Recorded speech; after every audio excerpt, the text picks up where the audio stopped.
नमस्कार दोस्तों, एक बार पुनः महाकाल टाइम जोन में आप सभी का स्वागत, वंदन, अभिनंदन है। आज हम कक्षा 12वीं एनसीईआरटी फिजिक्स का महत्वपूर्ण चैप्टर यूनिट फर्स्ट का गॉस थ्योरम पर चर्चा करेंगे। इसके पूर्व हम विद्युत फ्लक्स पर चर्चा कर चुके हैं। तो चलिए स्टार्ट करते हैं। गॉस थ्योरम या गॉस लॉ। तो गॉस थ्योरम और गॉस लॉ देखें है क्या। तो सबसे पहले गॉस थ्योरम क्या है। तो गॉस थ्योरम की जो स्टेटमेंट यानी कथन है वो ये कहता है कि इस नियम के अनुसार वायु या निर्वात में किसी बंद पृष्ठ से गुजरने वाला कुल विद्युत फ्लक्स हम पढ़ चुके हैं कि किसी पृष्ठ से लंबवत गुजरने वाली कुल बल रेखाओं की संख्या को विद्युत फ्लक्स कहते हैं। तो जितनी बल रेखाओं की संख्या गुजरेगी वही क्या कहलाता है, विद्युत फ्लक्स कहलाता है।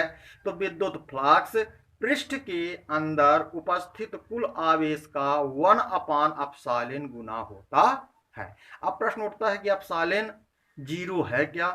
तो जहां एप्सिलॉन 0 निर्वात की विद्युतशीलता है। तो चलिए हम शुरू करते हैं इसके लिए कि इसका कथन के बाद इसका प्रमाणीकरण क्या है। तो सबसे पहले देखें इसका चित्रांकन कैसे किया गया है। इस चित्र में देखिए कि हमने क्या लिया, एक बंद पृष्ठ। अब यहां पर हमने क्या लिखा है, बंद एक गोला ले लिया, गोली पृष्ठ ले लिया है। इसकी स्थान पर आप घनाभ बंद ले सकते हैं, घन भी बंद ले सकते हैं, लेकिन हमने यहां पर क्या लिया है, बंद गोली पृष्ठ लिया है सरलता के लिए। बहुत सारी किताबों में इस डेरिवेशन को हल करने के लिए बहुत बड़े तरीके से इसको हल किया गया है और सभी बंद पृष्ठ के लिए लिया गया है, लेकिन हम यहाँ पर केवल गोली पृष्ठ ले रहे हैं।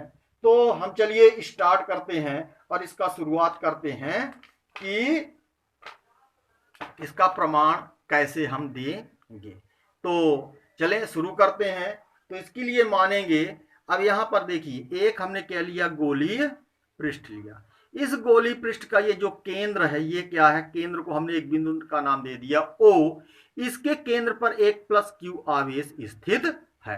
हम जानते हैं कि जब केवल सिंगल यानी एकल आवेश कहीं पर स्थित है तो वहां से पृष्ठ के अभिलंबवत विद्युत बल रेखाएं या क्षेत्र रेखाएं अनंत की ओर जाती हैं। तो यहां से विद्युत बल रेखाएं सीधे इस पृष्ठ से लंबवत होती हुई अनंत की ओर जा रही हैं, चारों तरफ फैल जाती है। लेकिन यदि इस आवेश के कहीं क्या है, कोई अन्य ऋण आवेश है, तो ये विद्युत बल रेखाएं यहां से लंबवत जाकर के आगे गोल घूम करके वहां पर समाप्त हो जाती हैं। तो हमने इसके केंद्र O पर एक +Q आवेश रखा और इस गोली पृष्ठ के केंद्र O से R दूरी पर गोली पृष्ठ पर एक बिंदु P है। हम मानेंगे कि यहां के विद्युत क्षेत्र की तीव्रता कितनी है। अब हम जानते हैं, तो चलिए इसका स्टार्ट करते हैं। तो सबसे पहले हम लिखेंगे कि अब हम प्रमाण दे रहे हैं, तो लिखेंगे क्या, शुरुआत करते हैं, लिखेंगे कि चित्रानुसार यानी चित्र के अनुसार। दोस्तों यह कक्षा 12वीं में 5 नंबर का एक बहुत महत्वपूर्ण प्रश्न है और इस 5 नंबर में जब हम कथन लिखते हैं तो कथन 2 नंबर का आता है और इसका जो प्रमाणीकरण देते हैं वो 3 नंबर का है। उस 3 नंबर में यदि हम चित्र नहीं बनाए हैं तो आपका जो एग्जामिनर मूल्यांकन करता है वह 1 नंबर काट सकता है। तो दोस्तों इस चित्र को बहुत महत्वपूर्ण बनाना अनिवार्य है। अब जब ये बना लेंगे और इसका हम प्रमाणीकरण दे देंगे तो आपको 5 में 5 अंक मिल सकते हैं। इसका जो प्रश्न आता है, कहता है कि गॉस की प्रमेय क्या है और इसे सिद्ध कीजिए तथा इसकी क्या लिखिए, आवश्यक शर्त लिखिए। कभी कभी शर्त में भी 1 नंबर 8 रहता है। तो चलिए हम स्टार्ट करते हैं। गॉस थ्योरम हम जान गए कि वायु या निर्वात में किसी बंद पृष्ठ से गुजरने वाला कुल विद्युत फ्लक्स पृष्ठ के अंदर, इस पृष्ठ के अंदर उपस्थित जो आवेश है, इस आवेश का फ्लक्स क्या होता है, 1/ε0 गुना होता है। अब तो स्टार्ट करते हैं। चित्रानुसार क्या कर लेते हैं, माना बंद गोली पृष्ठ के केंद्र O पर प्लस Q आवेश स्थित है। केंद्र O से R दूरी पर स्थित बिंदु P पर विद्युत क्षेत्र की तीव्रता। दोस्तों आप कहोगे कि विद्युत क्षेत्र की क्यों जरूरत है, क्योंकि हम जानते हैं क्या कि विद्युत जो फ्लक्स होता है वो क्या होता है, ई एस कॉस थीटा, और थीटा यहां पर क्या हो गया है, जब विद्युत बल रेखा पृष्ठ के लंबवत होती हैं तो विद्युत क्षेत्र पृष्ठ के अभिलंब के साथ क्या बनाती है, 0 अंश का कोण बनाती है, और cos 0 का मान 1 होता है। तो जब विद्युत बल रेखा या विद्युत क्षेत्र पृष्ठ के लंबवत होता है तो विद्युत फ्लक्स धनात्मक अर्थात ES होता है। अब हमको फ्लक्स का मान ज्ञात करने के लिए इस आवेश के कारण क्या करना है, विद्युत क्षेत्र की तीव्रता निकालना है और इस पृष्ठ का क्षेत्रफल निकालना है। तो अभी हम एक बिंदु का निकाले हैं, एक बिंदु पर विद्युत क्षेत्र की तीव्रता, फिर दूसरे बिंदु पर, फिर तीसरे, चौथे, इस तरह से बढ़ते बढ़ते बढ़ते बढ़ते इसकी पूरी लंबाई क्या हो जाएगी, गोलीय पृष्ठ हो जाएगी, और पूरे गोलीय पृष्ठ का क्षेत्रफल में एक बिंदु की विद्युत क्षेत्र की तीव्रता का गुणा कर देंगे। जैसे एक बिंदु पर विद्युत क्षेत्र की तीव्रता 2 आई है, 2 बिंदु पर 4 आई है, इस तरह से यदि हम कुल विद्युत क्षेत्र के जो बिंदु हैं वो कितने हैं, मान लीजिए उदाहरण के लिए 4 हैं, तो एक बिंदु का जो आया है उसमें 4 का गुणा कर देंगे तो पूरे पृष्ठ का क्षेत्रफल आ जाता है। तो हम क्या करेंगे, एक बिंदु का विद्युत क्षेत्र की तीव्रता निकाल लेंगे और उसमें पूरे पृष्ठ के क्षेत्रफल का गुणा कर देंगे तो विद्युत फ्लक्स आ जाएगा। तो विद्युत क्षेत्र की तीव्रता हम इसके पहले पढ़ चुके हैं और हम जानते हैं क्या कि E बराबर होता है 1/4πε0। यहां के नहीं लिखना है क्योंकि कहा क्या गया है, वायु या निर्वात में आवेश है, इसके अंदर वायु या निर्वात है, कोई माध्यम नहीं, इसलिए कि यहां पर नहीं लिखा जाएगा। और ये होता है Q बटे इस प्लस से R दूरी पर स्थित बिंदु P पर विद्युत क्षेत्र की तीव्रता, और तीव्रता हम जानते हैं उस बिंदु पर क्या रख देते हैं, एकांक धनावेश, और इस पर लगने वाला बल जो होता है वही विद्युत क्षेत्र की तीव्रता होती है। तो Q अपान इस आवेश से इस बिंदु की दूरी कितनी है, R स्क्वायर, इसको दे दिया समीकरण 1। अब यहां क्या बताएंगे कि विद्युत क्षेत्र रेखाएं, या इसी को किसी किताबों में विद्युत बल रेखाएं कहलाता है। तो विद्युत क्षेत्र रेखाएं, ये देखिए विद्युत क्षेत्र रेखाएं इस पृष्ठ के क्या जा रही हैं, अभिलंबवत। कैसे जा रही हैं, आप जानते हैं कि जो ये मान लीजिए एक गोला है तो ये त्रिज्या मानेंगे, तो त्रिज्या परिधि पर क्या होती है, लंबवत, उसी प्रकार से ये क्या हो जाएगी, लंबवत हो जाएगी। तो विद्युत क्षेत्र रेखाएं क्या है, पृष्ठ के लंबवत होंगी। जब लंबवत होंगी तो क्या लिख सकते हैं, अतः। अतः तो क्या हो जाएगा, हम जानते हैं विद्युत फ्लक्स पढ़ चुके हैं, अतः विद्युत फ्लक्स। दोस्तों एक बार का ध्यान रखना, फिजिक्स में यदि बराबर लिख गया है तो बराबर पूरा एक दिशा में आना चाहिए। यहां से पूरा बराबर आएगा, हम विद्युत फ्लक्स यहां लिख दिए तो कामा लगा दें और यहां लिख दें फाई ई बराबर कितना हो जाएगा, ये होता है ई एस।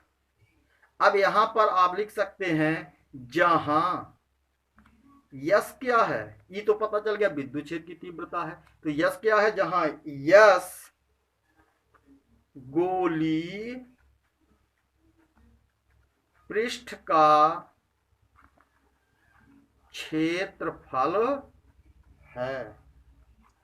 और यस बराबर हम जानते हैं क्या होता है, 4 पाई आर स्क्वायर। इसके पूर्व कक्षाओं में हम पढ़ चुके हैं मेंसुरेशन में, गोलीय पृष्ठ का क्षेत्रफल 4 पाई आर स्क्वायर होता है, जहां आर क्या है, उस गोलीय पृष्ठ की त्रिज्या है। तो लिख देंगे तब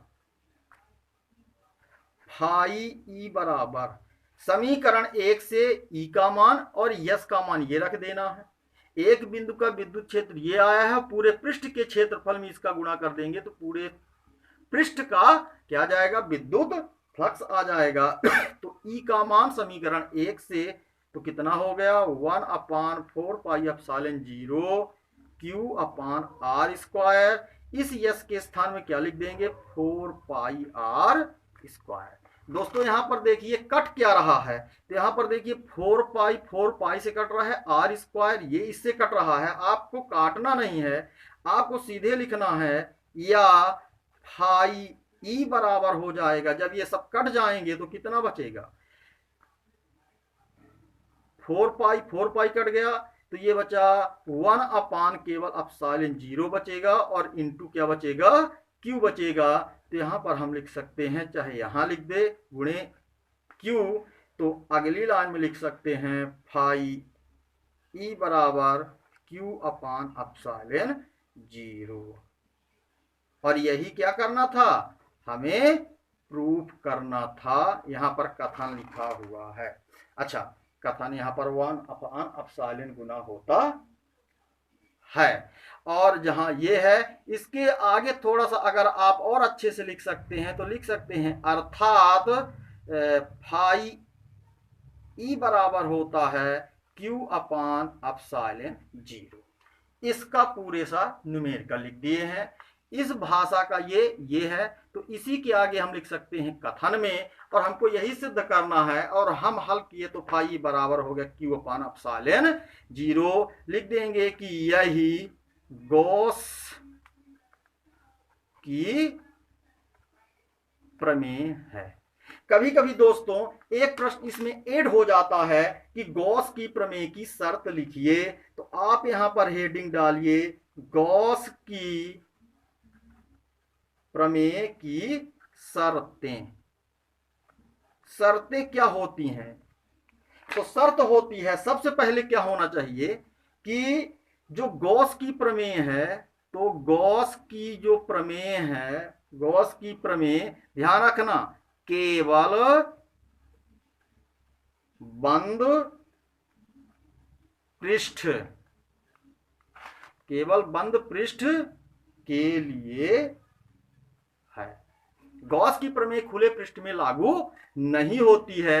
और दूसरा हम कह सकते हैं कि गॉस, ध्यान देना, यहां विद्युत क्षेत्र है, विद्युत क्षेत्र क्या है, कूलाम के व्युत्क्रम, विद्युत क्षेत्र क्या है, कूलाम के व्युत्क्रम वर्ग के नियम की सहायता से आता है। इसलिए यहां पर आप दूसरा शर्त लिख सकते हैं कि गॉस की प्रमेय या गॉस का नियम क्या है, उन क्षेत्रों के लिए सत्य है जो व्युत्क्रम वर्ग के नियम का पालन करती है। तो दोस्तों एक बार इसको अच्छे से देख लें कि ये कथन क्या कहता है। कथन कह रहा है कि वायु या निर्वात में किसी बंद पृष्ठ से गुजरने वाला कुल विद्युत फ्लक्स के अंदर, यानी इसके अंदर जो ये आवेश है, इस आवेश का 1/एप्सिलॉन गुना होता है, जहां एप्सिलॉन 0 निर्वात की विद्युतशीलता है, अर्थात फाई ई बराबर क्यू अपान एप्सिलॉन 0। अब इसके लिए हमने एक चित्र बनाया, बंद पृष्ठ लिया, गोली बंद पृष्ठ लिया, इसके केंद्र ओ पर प्लस क्यू आवेश रखा और इसकी त्रिज्या या आर माना, तो वो से आर दूरी पर कोई बिंदु पी है जिस पर विद्युत क्षेत्र की तीव्रता हम पहले भी पढ़ चुके हैं कि 1/4πε0q/r² होता है। आप कहोगे कि ई क्यों निकाले, क्योंकि फ्लक्स की परिभाषा है फाई ई बराबर ई यस होता है। अब यस का क्या है यहाँ पर, तो विद्युत क्षेत्र रेखाएं जो हैं ये जा रही हैं, ये पृष्ठ के क्या हैं, लंबवत हैं होंगी, अतः जो विद्युत फ्लक्स होगा ये हो जाएगा फाई ई बराबर ई एस। एस क्या है, गोलीय पृष्ठ का क्षेत्रफल। एक बिंदु पर विद्युत क्षेत्र की तीव्रता समीकरण एक आई है, तो जब एक एक बिंदुओं को मिला देंगे तो एक क्या बन जाएगा, गोलीय पृष्ठ का क्षेत्रफल बन जाएगा। तो एक बिंदु की विद्युत क्षेत्र की तीव्रता में क्या कर देंगे, पूरे पृष्ठ के क्षेत्रफल में गुणा हो जाता है, तो आ जाएगा पूरे पृष्ठ का क्षेत्र फ्लक्स। तो फाई ई बराबर हो जाएगा 1/4πε0q/r², ई का मान, और यस का मान यहां से आया 4πr², ये रख दिया, तो 4π से 4π कट गया, r² से r कट गया। यहां पर हम ऐसे दिखाई दे रहे हैं आपको काटना नहीं है। बचा कितना, q/ε0, ये हो गया 1/ε0 इंटू क्यू, या फाई बराबर q/ε0, यही गॉस की प्रमेय है। और कभी कभी प्रश्न पूछ देता, उसकी शर्त लिखिए, अगर परीक्षा में आया है तो लिखें और नहीं आया है तो ना लिखें, तो भी आपको पूरे अंक मिल जाएंगे। तो यहाँ पर है गॉस की प्रमेय केवल बंद पृष्ठ के लिए है, और गॉस की प्रमेय उन क्षेत्रों के लिए सत्य है जो कूलाम के व्युत्क्रमण के नियम का पालन करते हैं। बहुत बहुत धन्यवाद दोस्तों। अब इसके आगे हम कल गॉस की प्रमेय के अनुप्रयोग बताएंगे। आपका एक बार पुनः हार्दिक स्वागत, वंदन, अभिनंदन है। जय भारत, जय श्री राम।